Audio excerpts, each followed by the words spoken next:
everyone. Thank you so much for coming to my presentation.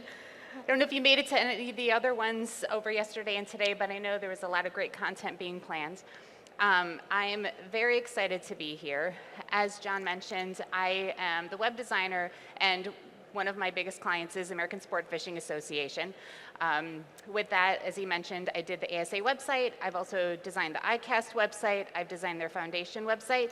But I've also worked on with clients such as Safari Club International. I launched their website last year. But it's not just clients within the sport fishing industry, because it's my business. I get to do whatever I want and work with whomever clients I think are the right fit. And so that includes everything from commercial trash compactor companies, which make it an interesting marketing pitch for those, to a tutoring organization, to some financial coaches. And the most interesting kind of odd and end ones are I have a divorce coach who also does mediation and a Catholic recruiter company. So my life is never boring. But like I said, I absolutely love working with the ASA. And they had me present last year. So as John mentioned, there's the Education Hub. And so if you go there, they have the recording of my last year's presentation, which was Website 101. And in that one, if you didn't catch that last year, what I did is I really covered all the basics. So if you're starting from scratch or you're ready for a full refresh, it takes you through everything from the questions to ask, things to include in contracts, what are some of the terms out there for websites. That is a very great beginner course. This one, I'm taking it to the next level. So this is really for those of you who already have a website and have had it for a while. Depending on what it's built in, I'm going to talk about ways that you can upgrade it and update it without having to go back and say, oh, I need to do a whole refresh. Oh, and there it is. Fix it, don't flip it.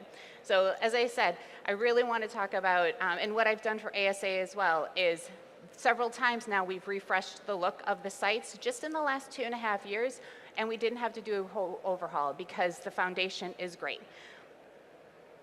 All right, so this is from last year, but it's really important. So every time you're going to think about your site, I like to pretend that all my clients have this running in their background at all times, but I know sometimes they need reminders too. It's always you want to remember what your goals are for the site. And it can be any one of these, it can be several of these, but really make sure you know why you have a website and what it's supposed to be doing.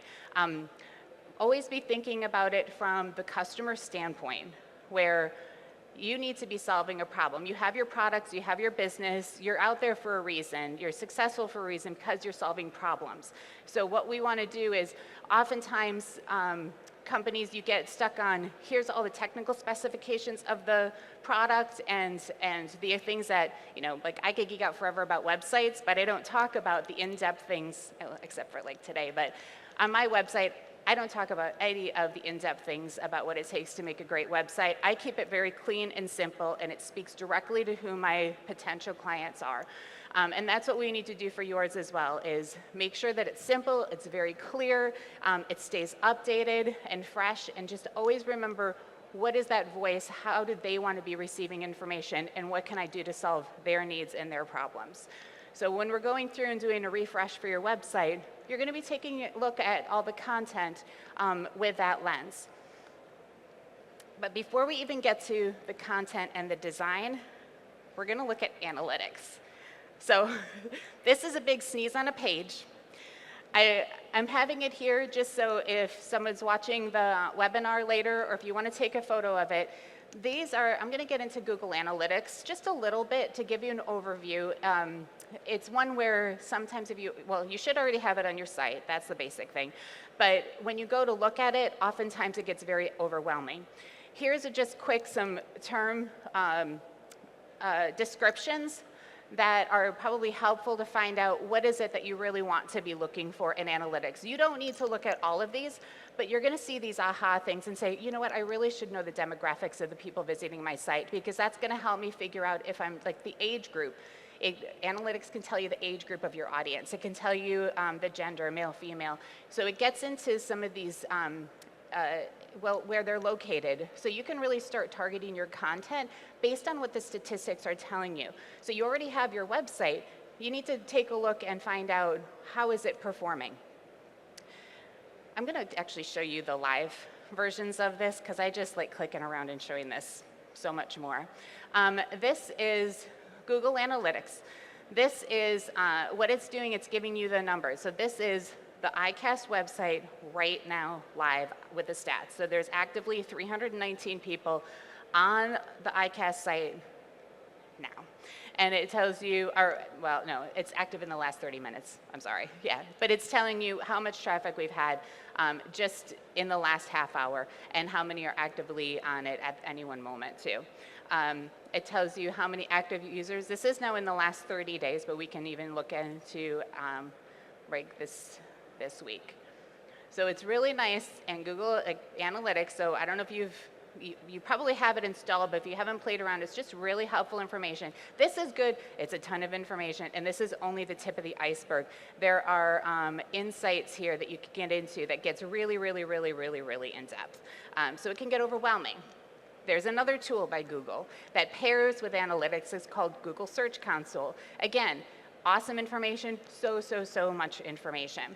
One of the things that you can have done for you is, this is Looker Studio. So what this does, and what I do for my clients, is this is a quick snapshot report that pulls, from that gobbledygook slide I showed with all the different options. What we've done is we picked out the items that we think are the most important for you to know on a regular basis, and I have this report automatically sent to them. It can be every week, every month. It's when you know that you're going to need that information. You need to have it repeatedly, and it shows you the performance of your site often, so you can keep up with what's happening here. And it makes sure that, oh, yeah, everything looks like it's working well on the site. You can see the traffic. Not a surprise, huge spike in traffic for this event in the last few days. But what I love about it is the pages. This is incredibly helpful information. These are the top pages in this period of time. And so what I look for is, what are the ones that are known? Like obviously the one that's blank at the top, I don't know if it's obvious, but the one that's blank at the top with the most visits, that's the home page. Obviously the most visited page in the site. Always keeping that fresh, up to date, and current. But then here are the other pages as well. So I will take a look at those and just make sure, right, maybe it's product pages if you're an e-commerce site. If it's an information site, make sure you know what are the most popular pages and that information is up to date. It's clean, it's easy to understand, and I'm going to get into the content in a little bit for little tips and tricks. Here, it's looking at the devices. So the teal, the dark teal, that's mobile. So we have more mobile users as of lately for the iCast site than the desktop users. So we make sure that the site's looking good on both devices at all times. Anytime I make a change, I'll be checking it in both devices. There's a second page here too. So this gets, again, more information. This is what John has asked for. So he is getting this report regularly. These are the top events that are happening. So how many people are watching videos and clicking on them, how and where they're coming from search engines, which is great. If you're paying to have a social media campaign, you can, they will give you statistics on how it's doing, but you can also, outside of that, say, oh, okay, look, we are getting a lot of traffic from Facebook. We got a spike on this day, and oh, that's when they had a campaign going out. So there are ways to just be aware. It's such good information to build from.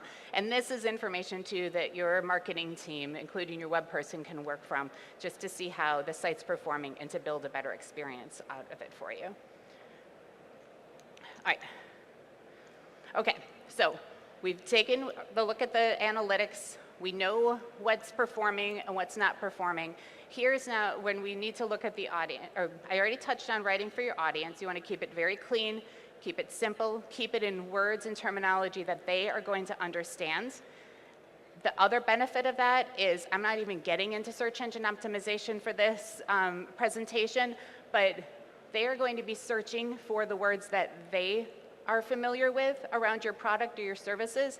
So that's what you want to be using, and you want to use those terms in your site as well, because that's going to help when Google's searching your site, saying, oh, so-and-so's looking for a fishing organization. We're going to make sure we use those terms in the ASA website so it comes up when somebody's looking for them. Have calls to action. calls to action are like you're telling them to do something. So it might be, let's see, it could be something like sign up for our newsletter if you're offering that. It could be get the newsletter could include, hey, this is going to be, we're announcing sales. You want to know when those are coming up. It could be take a link to a different part of the site. So for example, just this morning I was putting up a link on the homepage to the new product showcase winners. And that's something that we really want to be showcasing. So it's really keeping it current. There's also ways to turn things on and off. So for example, on the homepage for the ASA website, I had it automatically turn on the end of each day, the schedule for the next day. And so you can do things to really keep it live without actually having to physically be there at a certain time. There are timer things, if you're using the right tools, there are timer tools that you can use for presenting your content as well. Make it clear, I've already touched on that. Avoiding duplicate content. So you don't want to have 2 pages on your site that talk about the exact same thing. That is another Google trick. It's not going to like it if it doesn't know where to go and where to send people if it's competing content. And you especially don't want to take content from a different website and copy it on yours verbatim. Plagiarism still is a no-no, so make sure that you're rewriting content that's based on, that's fresh. And then avoid coming soon. This is a little too tricky because if you have products that you're announcing, that's a different way of handling the marketing campaign around a new product or a new service. But once in a while, I still have clients asking me, hey, we know we're going to offer this service. We're going to put a coming soon page up. I'm like, let's wait to announce it when you have that ready to go. So I know they get excited and they want to let everyone know. And it's like, no, unless there's some sort of call to action where you have a form that says, hey, let me know when the next year's ICAST registration is going to be announced. We don't want to have coming soon up there on a site. All right, so getting into now, we've reviewed the analytics. We have looked at all of our content. This is the same route I take when I'm designing sites too. I do the design last. So now we're going to take a look at the design and we're going to make sure it's working around the content. So take a look at your existing site pages. Is it clean? Is it easy for people to find the content that they're looking for? Is the navigation easy to understand? So when they're on that drop-down navigation, can they find what they're looking for quickly and easily? Back to the Google Analytics, you saw the pages.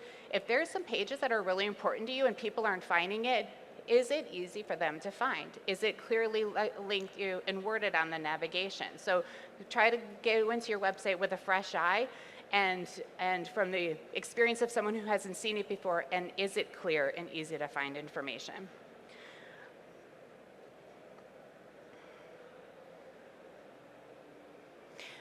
Web accessibility, I touched on this much more in depth, again, at last year's event, but I wanted to bring it up again. It's so very important to make sure that when your pages are being built, that things are being included, like images, all the images should have names on them.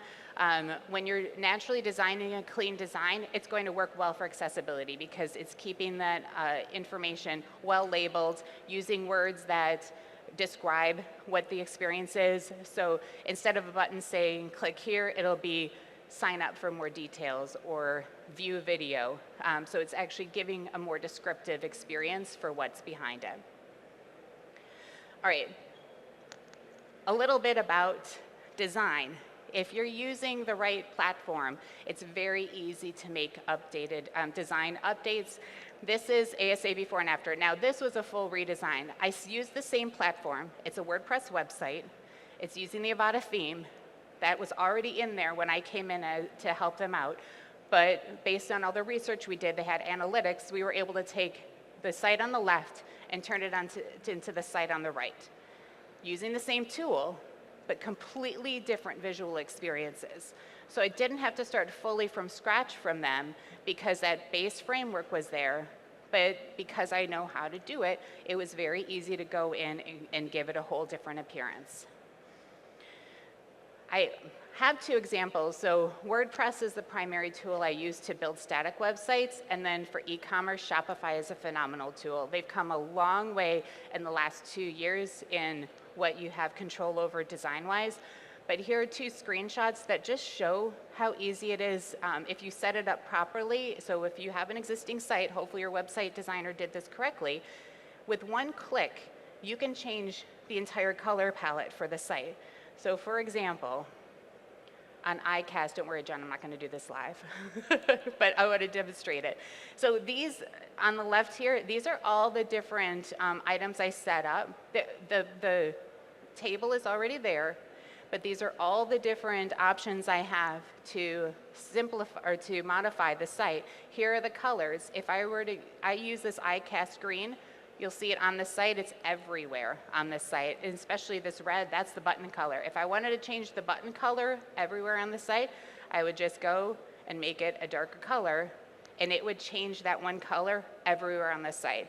So that's where the fix it, don't flip it comes in, is you can do simple things, like for example, typography. Say your site was designed, I have some clients where I designed the site 5 years ago using the same framework. We can make it look much fresher and new without doing a complete design. Say the font size a few years ago, you could get away with doing a 14-point font, maybe a 16-point font. Now, because resolutions have gotten so much stronger with screens, I want to change that font size for the body font site-wide to something larger. And so here is 18-point font. If I wanted to make it 20, I would change it here, changes it to the entire site. I'm going to get out of it before it saves those changes. All right. And this is the other piece I had talked about before. It's called responsive design. Again, you always want to be checking in the different devices. You want to be checking how a site looks on a desktop. You want to check it for mobile and the tablet as well. And depending on the tool that's used, it's very easy. The tool I use for Avada automatically adjusts, and it can even, I can slide things around on mobile in order to tell the story a little bit differently, and it will not adjust the desktop one, but the content stays the same. So I can take the same information, look at great in both devices without having to design a completely separate website that's on mobile. And then finally, test, test, test. So always go back to those analytics, don't forget about them. Pull them apart, make sure that you know what's happening, and ask people. I'm always listening. I try to make it to the ASA office at least twice a month. I'm listening to the different staff folks, listening for where are people frustrated that are visiting on the site, what needs to be going up on it.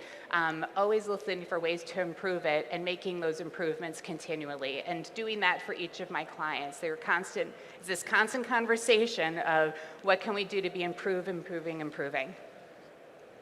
And then even getting into, there's what's called A/B testing. And you can have, say, a home page, and say you have 2 different buttons, but you don't know which wording to use. You can test both of them, and then it'll show you the statistics that shows what is more successful. So you can actually be doing things live on the site to try different experiences for those users. So a quick little checklist. All right, we want to review the analytics often, so very important. Ensure the content is informative and clean. We want people to be able to understand it, get what they're looking for quickly and easily. We want to make sure the overall design is very clean, not cluttered, and that the experience is intuitive, that they can always find what they're looking for quickly and easily, so that way they can either buy your products or call you up to use your services.